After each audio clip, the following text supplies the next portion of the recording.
네, 아멘입니다.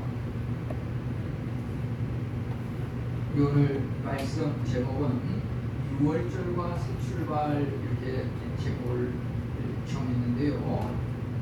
오늘 읽은 이 신명기 16장 이 말씀은 특별히 신명기 중에서도 가장 심오하고 포괄적인 의미를 지닌 부분입니다.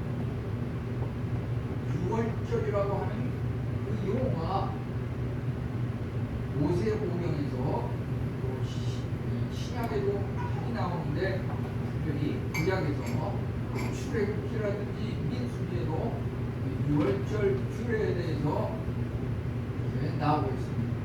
어찌 보면 신명기가 모세오경 중에서 제일 마지막 부분에 있어가지고 앞에 나오는 이 출애굽기의 이 민수기를 반복해서 다시 한번 이야기하는 것 같은 그런 지루한 느낌을 가질 수도 있겠지만은 우리가 그 구절 구절을 깊이 묵상하며 그 의미를 생각할 때 여기에 각 책마다 독특한 특색이 있다고 하는 것입니다.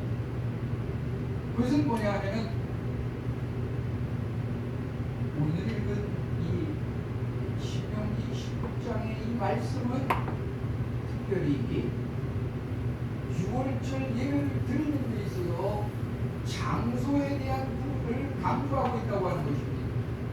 출애굽기 6월절에 관한 용어에는 장소에 관한 언급이 별로 없습니다. 그냥 거기는 가정 집에서 그냥 예배를 드리는 것으로, 왜냐하면 거기는 애굽에서 이렇게 생활했었기 때문에 식민지 노예 생활을 하는 그 이스라엘 백성들이 무슨 장소를 정해가지고 여기에 모여서 예배를 드리자 이런 것은 쉽지가 않았습니다.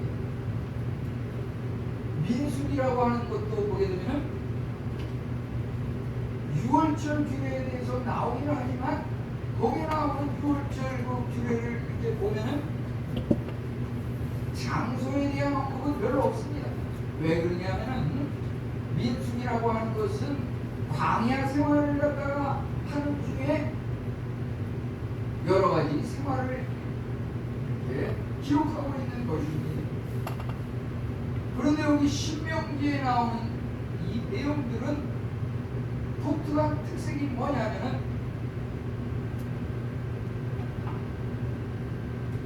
6월절 예배를 드리는 장소에 대해서 분명하고 확실하게 하나님이 결정하신 그 내용을 여기 기록하고 있습니다.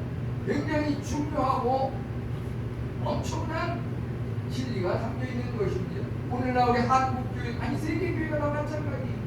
코로나라고 하는 이런 것으로 인해서 비대면 예배다 해가지고 고집이 센 사람들은 예배를 동영상으로 가정에서 드리나 야외에 가서 산에서 들에서 예배를 드리나 인터넷 카톡을 켜서 예배에 참석하면 다 똑같은 것이라고 하는 그런 생각이 코로나가 한 달, 두 달, 1년, 2년 되면서 많은 그리스도인들이 그런 생각에 젖어 있는 것을 이렇게 심지어 다른 교회 교인들과 이렇게 얘기를 하고 그 교회 분위기를 보게 되면은 많은 그 교회들이 그런 그 생각을 가지고 신앙생활하는 것을 목격할 수 있었습니다. 과연 그것이 옳은 것인지 우리는 오늘 말씀을 통해서 되새겨보고 깨달아야 할 것입니다. 예배장소라고 하는 것은 우리 성도들이, 백성들이 자기 마음대로 선택을 해서 결정할 그러한 부분이 아니라고 하는 것입니다. 하나님께서 일방적으로 너희들 이리 와서 예배를 드려라, 이리 와서 드리면 내가 너를 만나주겠다, 이것을 분명히 하나님께서 말씀하고 계시다고 하는 것입니다. 그래서 오늘 우리가 나눌 이 말씀의 내용의 골자라고 하는 것은 예배 장소에 관한 문제, 예배 장소가 의미하는 바와 그것이 발전하는 그 과정에 대해서 살펴보고, 그 다음에 그 6월절이라고 하는 것이 이스라엘 국가 나라의 출발의 동기가 되었다고 하는 것. 이제 또 하나는 이 6월절이 예수 그리스도의 출현과 기독교의 출발의 기초가 되었다고 하는 것. 이 엄청난 사실에 대해서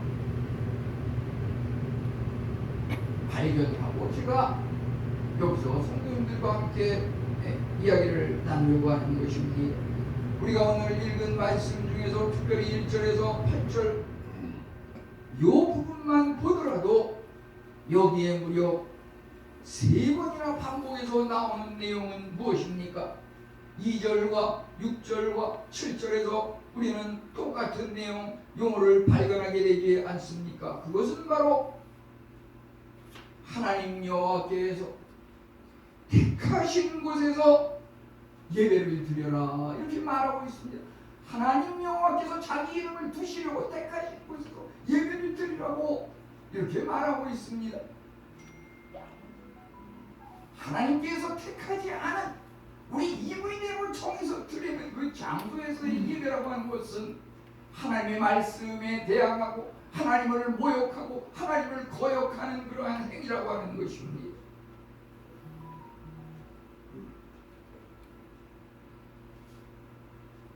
신명기서는 참으로 예배드리는 그 장소가 결정적으로 확정적으로 언급이 되어 있는 이러한 놀라운 특징이 있습니다. 출애굽 당시에는 각자의 집에서 6월절 예배를 드렸습니다. 그렇지만 이제 이스라엘이 가나안 입성을 앞두고 이제 그곳에서 모세가 여호수아와 갈렙과 함께 이제 가나안에 들어가서 신앙생활을 하는 지침으로서 먼저 예배드리는 장소와 예배의 방법과 의미에 대해서 말하고 있는 그 내용이 바로 우리가 오늘 읽은 이 말씀이라고 볼 수가 있겠습니다. 우리는 이 식구끼리 모여서 예배드리면 되지 않나, 마음의 자세만 오르면 예배 장소 따위는 문제가 되지 않겠지, 이렇게 말하기가 쉽습니다. 그렇지만 주의할 것은 오늘 읽은 말씀을 통해서 볼 때 하나님께만 오직 백성을 만날 장소를 말씀하시고 여호와의 이름을 두시려고 한 그 택하신 장소에서 예배를 드리고 제물을 드리고 하나님 앞에 경배하라고 이렇게 말씀하고 계십니다. 왜 그렇습니까? 그 이유는 이제 그리스도인들이 참으로 순수성과 공동체의 결속의 중요성이 있기 때문입니다. 그리스도인들은 모든 성도들과 함께 단합을 하기 위한 그러한 것에 노력을 기울여야 한다고 하는 것입니다. 예수님께서 십자가에 못 박혀 돌아가신 이유는 어떤 일개인의 구원을 위해서 십자가에 못 박혀 돌아가신 것은 아니고 세상 모든 인류 그들을 하나로 묶고 그들 모두와 함께 예수 그리스도를 믿음으로 구원에 이르는 그 놀라운 은혜를 주셨는데, 거기에 담겨있는 그 의미라고 하는 것은 연합과 단합과 결속의 그런 하나 되는 공동체로 묶었다고 하는 것입니다. 물론 이스라엘 백성이 애굽에 있을 당시에는 뿔뿔이 노예 생활로서 각자 집에서 예배를 드렸지만 이제 그들이 출애굽 후에 애굽에서 이제 해방돼서 그 해방의 의미가 이 6월절에 담겨 있는데, 거기에는 죽음에서 살아나는 그 역사, 이제 거기 그것을 통해서 유월절을 통해서 이스라엘이라고 하는 나라가 새로 출발한다고 하는 그 의미가 담겨 있는 것이고, 유월절의 그 어린 양의 피에 그 죽음의 제사가 애굽의 장자는 다 죽였지만 이스라엘의 장자는 살렸다고 하는 그 원리가 이제 신약 시대에 와서 예수 그리스도가 우리를 대신해 죽으심으로 그것을 믿는 자는 생명의 구원을, 영생을 누리게 됐다고 하는 것입니다. 애굽의 장자가 죽음으로 이스라엘의 장자가 살아난 것 같이 예수 그리스도가 우리를 대신해 죽으심으로 그것을 믿는 성도들에게 새 생명과 구원이 임했다고 하는 것입니다. 이 유월절이라고 하는 것은 거기에 여러 가지 의미가 담겨 있습니다. 우리가 흔히 유월절, 절기, 제사, 이스라엘의 3대 절기, 5대 절기, 7대 절기 중에서 유월절을 언급하는 것은 예배, 감사, 예배로서의 그 유월절이지만은 그 유월절에는 이제 그것을 차츰차츰 말씀을 드리겠지만은 예수 그리스도 그분이 유월절이십니다. 그리고 유월절이라고 하는 그 명사가 있지만 그것이 또 동사로 쓰일 때 또 다른 의미가 있다고 하는 것입니다. 그 의미에 대해서 성경에 나오는 그 창조를 갖다가 제가 말씀드리면서 확인하고 은혜를 나누려고 합니다. 이제 유월절에 담겨있는 것은 평등사상이라고 하는 것입니다. 유월절에 담겼다고 하는 것은 예배의 의미가 이런 내용을 포함하고 있는 것과 같은 것입니다. 우리가 신명기서 16장 1절부터 8절을 읽었는데 우리 11절 한번 다시 다 같이 읽어보겠습니다. 16장 11절 함께 읽어보겠습니다. 시작. 너와 내 자녀와 누이와 내 손중에 있는 레위와 및 너 중에 있는 객과 포화와 가부와 함께 내 하나님 여호와께서 자기 이름을 두시려고 택하신 곳에서 내 하나님 여호와 앞에서 즐거워할지니라. 아멘. 하나님께서 기뻐 받으시는 예배가 어떠한 예배인지 여기에 언급되어 있는 것을 보게 됩니다. 그것은 무엇입니까? 너와 내 자녀가 함께 예배를 드리는 것을 하나님께서 기뻐 받으시는 것입니다. 또 그들의 그 신분에 있어서 나그네 객과 고아와 과부가 함께 하나님 여호와 앞에서 그 예배를 드리는 것을 하나님께서 기뻐 받으신다고 하는 것입니다. 물론 때에 따라서 부득이하게 그런 경우도 있습니다. 예를 들어서 무슨 연예인 교회다 또는 무슨 의사들끼리 모여서 예배를 드리는 무슨 누가회다 그래가지고 거기 기독 의사들이 모여서 예배를 드리고 직장인끼리 또 예배를 드리고 일반 교회에서는 물론 남녀노소 빈부귀천 다 모여서 예배를 드린다고 하지만 거기에서 서로 끼리끼리 모여가지고 친교를 나눌 때 보게 되면은 빈부귀천 따지고 무슨 어린이들이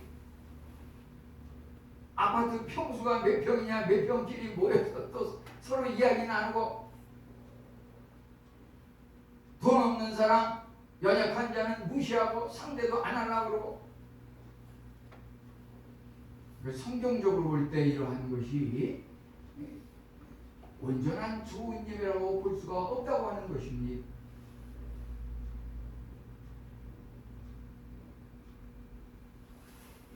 심지어 교육자 중에서도 성경에는 그런 말씀이 다 나오죠. 성도가 무슨 귀걸이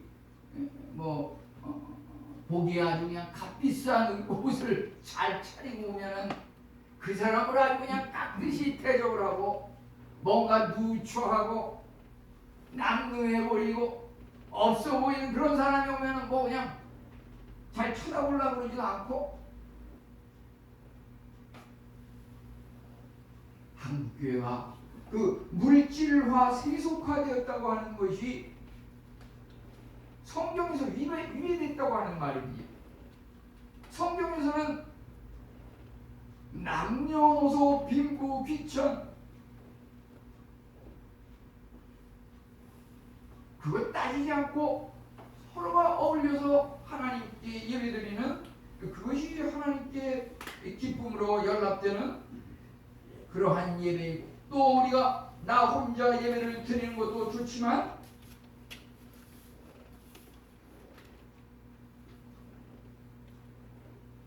너와 너의 자녀, 노비, 이것은 무엇입니까? 우리가 배우자가 살아있는 경우에는 우리의 일촌되는 그 배우자와 함께 나와서 같은 장소에서 예배를 드리는 것이 하나님께서 좀 더 기쁘게 받으신다고 하는 것입니다. 우리는 왜 배우자가 살아있는 나 혼자 왜 나와서 예배를 드리는지 그것을 한번 심각하게 그 이유를 캐야 될 것입니다. 하나님께서 분명히 말씀하고 계십니다. 너와 네 자녀, 객가와 감과 함께 하나님 앞에 예배드리고 즐거워할지니라고 여기 11절은 말씀하고 있는 것입니다. 이제 이러한 6월절이 이스라엘 국가의 출발이 되었다고 하는 것, 그 예배 장소에 있어서 하나님께서 자기 이름을 두시려고 택하신 곳이라고 하는 것은 각 지방 지역에서 가정에서 이렇게 나름대로 임의대로 드리는 예배를 중앙 성소 한 곳에 모여서, 당시에는 예루살렘 성전, 솔로몬 성전, 다윗 성전, 중앙 집권으로 한 곳에 모여서 예배를 드림으로 민족의 그 순수성, 신앙의 순수성, 우상 숭배를 타파하고 순수한 신앙의 공동체로서의 국가가 하나가 되는 그 결속을 가진다고 하는 것입니다. 물론 뿔뿔이 흩어져서 나는 그 시간에 집에서 예배를 드립니다, 기도합니다 하지만은 거기에는 어떤 고아와 객과 가부와 남녀와 노비와 그런 사람들과의 친교와 어울림과 평등의 생각은 전혀 없다고 하는 것입니다.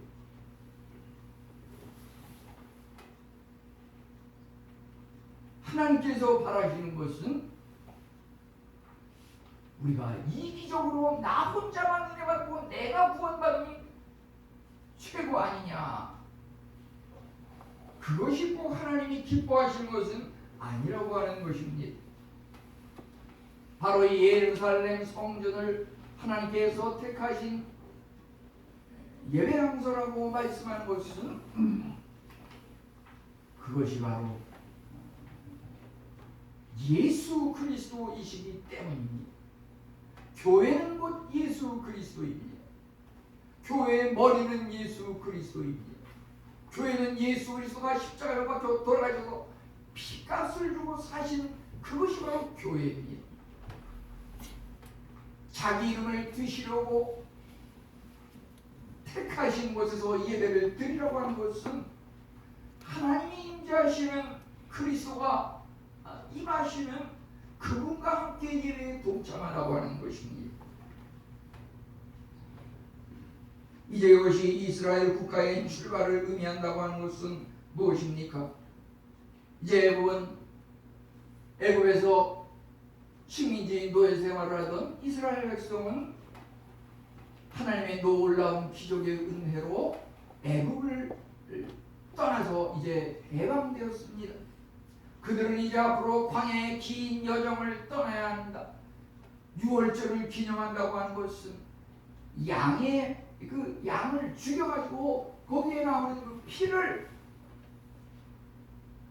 애굽에서 나올 때는 문설주와 문인방의 그 피를 바름으로써 그 피를 보고서 양의 피를 보고서 이스라엘의 장자가 살아난 것 같이 이제 유월절을 기념하는 예배에서는 양의 피를 제단에 뿌림으로 그것이 유월절 절기를 통한 그들의 죄의 용서와 새로운 삶의 출발이 있었던 것입니다. 또 여기 신명기 16장 5절로 7절에 보면은 택하신 곳에서 예배를 드리라고 하면서 또 그 고기를 구워 먹고 아침에 내 장막으로 돌아설 것이라. 그 양의 피는 간에 뿌려지고 그 고기는 아침까지 지연시켜서 남기면 안 됐고 고기를 구워 먹어야 했습니다. 여기는 어린 양의 그 죽음 희생이 포함되어 있습니다. 그들이 애굽에서 해방돼서 나올 때는 참으로 서둘러서 떠나야 했습니다. 왜냐하면 우물쭈물 하면서 떠나게 되면은 애굽이 바로와 그 군사들이 뒤쫓아와서 다시금 그들을 막고 해방시키지 않으려고 할 수가 있기 때문에 그들은 서둘러서 떠나야 했습니다. 그렇기 때문에 누룩을 넣어서 달콤하게 빵을 여유 있는 시간을 가지고 구워 먹을 시간이 없었습니다. 그래서 누룩 없는 빵, 무교병을 먹어야 했습니다. 그것은 무엇입니까? 예수님께서 십자가 죽음 그 앞에서 최후의 만찬을 제자들과 함께 가졌다고 하는 것입니다. 마찬가지로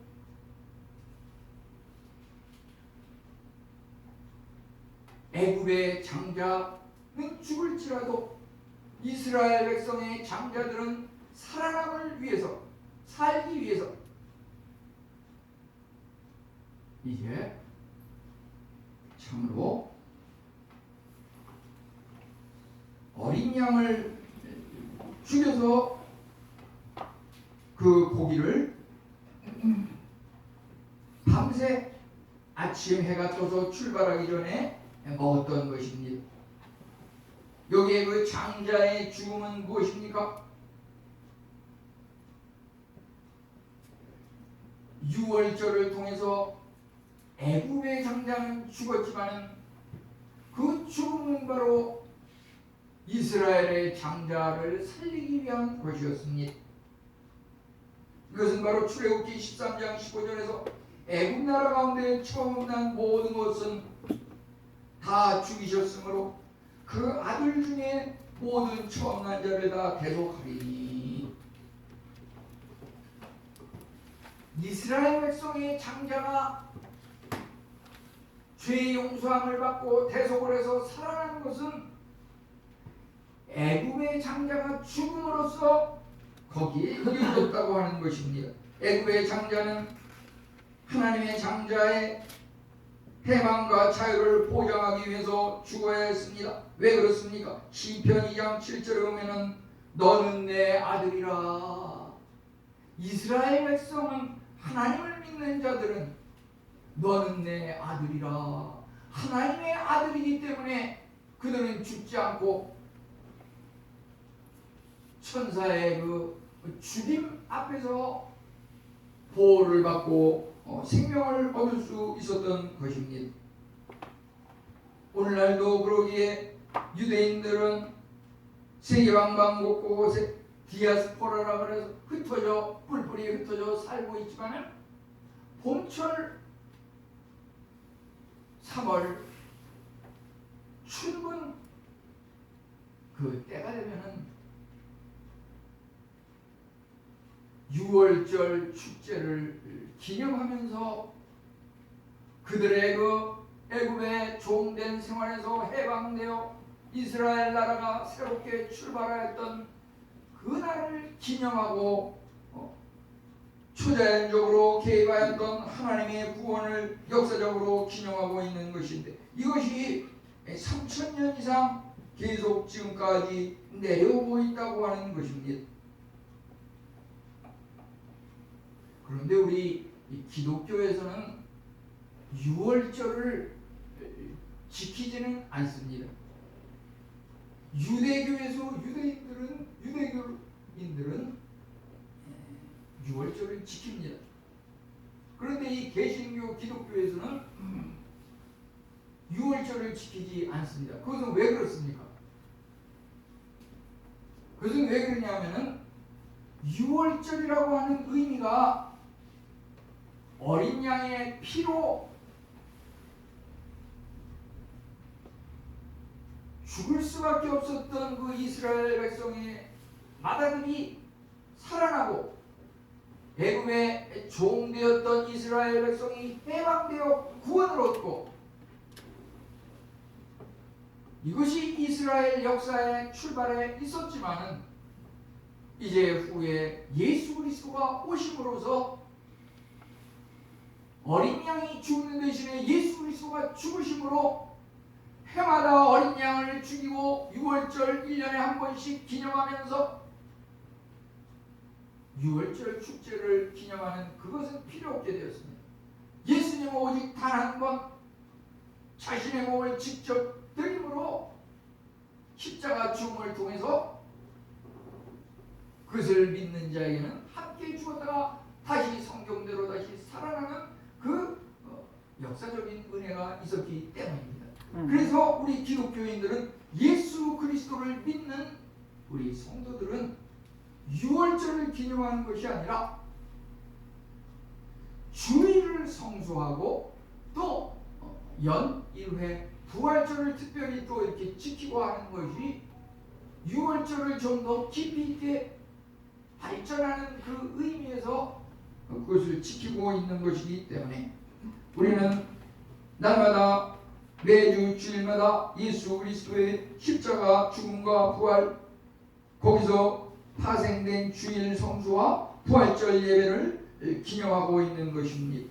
이제 국가의 구원과 출발은 무엇입니까? 6월절이 두 가지 중요한 사실, 하나는 이집트에서 탈출한 것이고, 또 하나는 이제 히브리인들의 국가적 존재가 시작되었다고 하는 것입니다.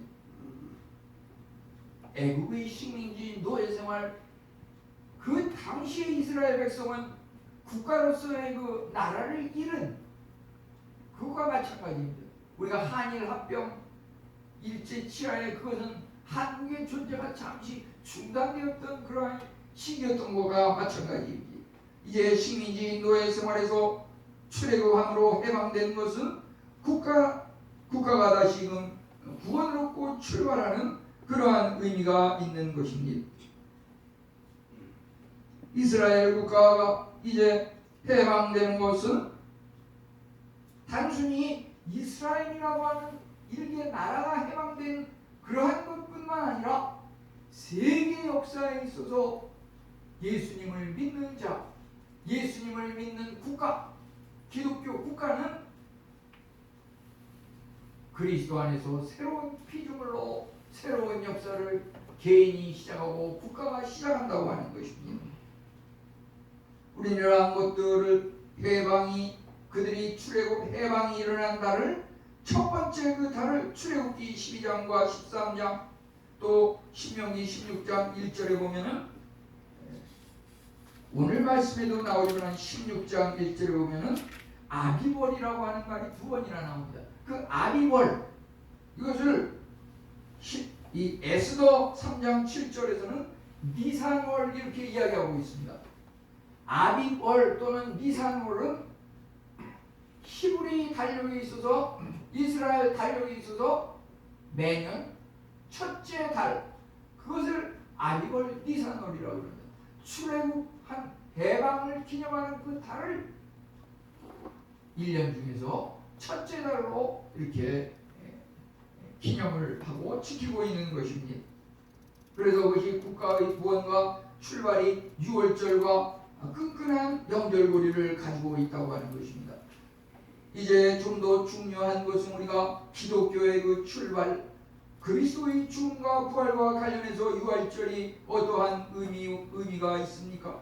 그리스도의 피에 효력이 있는 사람은 결코 멸망하지 않는다고 하는 것입니다. 그리스도의 피를 믿는 자는 어린 양의 피를 통해서 애굽의 종에서 해방되었던 이스라엘 백성들의 구원과 같이 우리가 구원을 얻는다고 하는 것입니다. 그것은 창세기 3장 15절에 여자의 후손은 내 머리를 상하게 할 것이요 너는 그의 발꿈치를 상하게 할 것이라. 예수 그리스도는 결국 모든 적을 물리치고 악의 세력, 마귀 사탄의 세력을 물리치고 승리하고 출애굽하여서 구원 해방을 얻은 것 같이 승리를 얻는다고 하는 것입니다. 주일의 기원이 6월절과 관계된다고 하는 것입니다. 레위 23장 1절로 7절에 보면 그들이 6월절을 지킬 때 처음 14일 동안 6월절을 지키면서 이어서 무교절을 지켰습니다. 그것에 대해서 레위 23장은 말하기를 첫날에는 이 6월절을 지키는 첫날에는 너희가 성회로 모이고 아무 노동도 하지 말지며, 이 안식일 자체는 6월절의 첫 번째 즐거운 날이라고 하는 것입니다. 이사야 58장은 안식일을 일컬어 즐거운 날이라 여호와의 성일을 존귀히 여기고 내 길로 행하지 아니하면 즐거움을 얻을 것이라. 주일 성수의 의미는 즐거움을 얻는 것이 있다고 하는 것입니다. 에스라서 6장 22절에도 보면 6월절 축제에서 기쁨을 이야기하고 있습니다. 즐거움으로 이랫동안 무교절을 지켰으니 여호와께서 그들을 즐겁게 하시고 손을 힘있게 하도록 하셨습니다. 하나님께서 그 예배를 드리는 자에게 즐겁게 하시고 그 손에 힘을 주셨다고 했습니다. 이제 여기서 제가 중요한 한 가지 예배와 관련해서 제가 연구했던 그 결집된 그것을 공개하고자 합니다. 그것은 무엇입니까? 오늘 읽은 말씀 민수기 16장에서 1절, 2절, 5절을 보면 6월절이라고 하는 말이 나오는데 그것이 히브리어로 파사하라고 하는, 파사하, 영어로는 패스오버라 그러는데 그 6월절이라고 하는 그 파사하라고 하는 그 명사가 이제 열왕기상 18장 26절에서는 동사로 사용되고 있어요. 거기 열왕기상에도 보게 되면 18장 26절에 파사하라고 하는 동사가 있는데 똑같은 6월절이라는 용어가 써있는데 거기에서는 뭘로 해석이 되어 있냐면은 제단주의에서 뛰놀더라 이렇게 되어 있습니다. 제단주의에서 뛰놀더라. 우린 여기서 6월절의 의미가 춤추며 노래하며 즐거워하다 이런 뜻을 가지고 있다고 하는 것입니다. 우리가 읽는 것은 개역개정 성경인데요, 현대인의 성경과 공동번역 성경에서는 열왕기상 18장 26절에 나오는 그 파사하 6월절이라는 말로 춤을 추며 이렇게 번역하고 있습니다. 춤을 추며. 우리가 예배라고 하는 것은 말이죠, 제가 그러한 것을 우리 성도님들에게 제공하지 못한 것은 굉장히 죄송합니다. 그지만 우리가 목사님의 그 말씀과 목회 방침을 따라서 얻는 은혜도 있지만은 그것은 초신자 시절이고요. 이제 신앙생활을 하면서 이제 목사님과 소통이 이루어지고 그 소통이 이루어지고 은혜를 받게 되면은 우리 성도님들이 목사님을 뛰어넘어야 됩니다. 목사님을 뛰어넘는다고 하는 말은 무슨 말이냐면은 내가 하나님과 1대1로 직통 은혜를 받는다고 하는 것입니다. 무슨 말이냐면은 설교와 신앙교육을 통해서 은혜 받는 것도 있지만 성경을 읽는 가운데 내 스스로 깨우치는 것이 있습니다. 성경을 읽을 때 말씀이신 하나님이 우리에게 말씀을 하시고 그 하나님의 말씀을 듣고서 우리가 은혜를 받는 것입니다. 그래서 예배라고 하는 것은 주일을 성수한다고 하는 것은 오늘 이 말씀을 볼 때 무슨 의미가 있는 것이냐 하면 즐거움을 얻는다. 파사하의 그 어원을 살피게 되면 춤을 추며 즐거워하고 댄스를 하고 하나님 앞에 기쁘고 즐겁게 춤을 춘다는 그런 말이 있습니다. 우리가 예배를 드린다고 하는 것은 즐거움을 얻고 그 손에 힘을 얻는 것입니다. 우리 예배를 통해서 이런 은혜가 임해야 할 것입니다. 즐거움을 얻는다고 하는 것은 거기에 그 엔돌핀이라고 하는 것, 도파민이라고 하는 것이 형성이 되는데 그것은 바로 통증과 아픔을 잊어버리게 하고 우울증이 있는 환자에게 그 몸에 힘이 생겨가지고 걸음 걷는 다리에 힘이 생기고 몸이 가라앉고 우울증으로 침체되는 사람이 그 즐거움으로 확 전환이 되고 솟구친다고 하는 것이다. 그래서 어찌 보면 건강하고 혈기왕성한 사람, 그냥 예방 차원에서 교회에 나오지만은 정말 교회에 나와서 예배드려야 할 사람은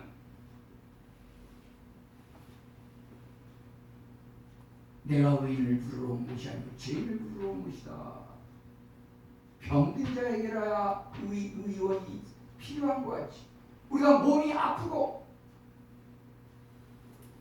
몸에 죽을 병 세상에서 치료하지 못하는 그런 것이 있을 때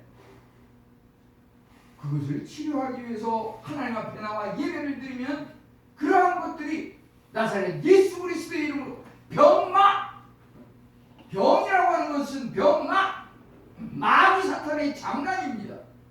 나사렛 예수 그리스도의 이름으로 마귀를 물리치고 귀신 들린 자를 예수 그리스도의 이름으로 물리치고 아멘. 이런 은혜가 예배를 통해서 당연히 일어나는 것입니다. 그것을 체험해야 합니다. 세상에서 고칠 수 있는 것은 세상에서 고치면 됩니다. 하지만 세상이 감당하지 못하는 그러한 것은 하나님께서 우리를 만드신 그 하나님께서 우리의 몸의 구조를 아시기 때문에 그것을 치료하신다고 하는 것입니다. 이제 무교병과 그리스도 왜 여기서 무교병 고난의 떡을 말씀하셨냐 하면은 무교병이라고 하는 것은 누룩 없는 떡, 거기에 십자가 고난, 그것은 성결한 삶, 세상의 어떤 즐거움과 쾌락에 빠져들지 않고 이스라엘 백성이 애굽의 노예 생활할 때 그 힘들고 어려웠던 시절을 생각하면서 지금 아무리 하나님의 은혜로 내가 잘 먹고 잘 살고 편안한 쾌락적인 이런 삶을 산다 할지라도 그것에 만족하지 말고 옛날 나의 어려웠던 그런 시절을 생각하면서 세상 사람과는 다른 성결한 삶, 나보다 더 어렵고 힘든 사람을 생각하면서 함께 나누고 섬기는 그런 삶을 살도록 하는 것이 고난의 떡, 무교병.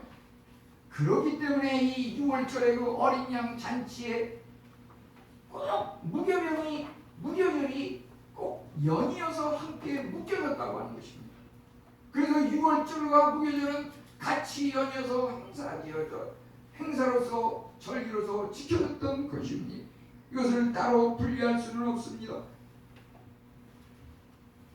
우리는 참으로 하나님으로부터 출애굽, 그것은 우리 신앙인의 출발입니다. 우리의 삶은 이제 광야의 생활, 이제 민수기를 거쳐서 가나안 시온성을 향하여 들어갈 때는 우리는 경건한 삶을 사는 그 사람들이 들어갈 것입니다. 그것이 바로 이제 십계명에 이어서 제2의 십계명, 새로운 율법,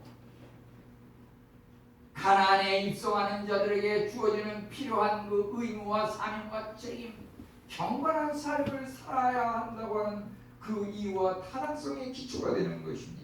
이제 우리는 처음으로 6월절 예배의 의미와 발전 과정을 깨달아서 그리스도 안에 새로운 피조물로서 새로운 삶을 시작하는 우리 성도입니다. 되시기를 축원합니다. 하나님 감사합니다. 6월절 진리를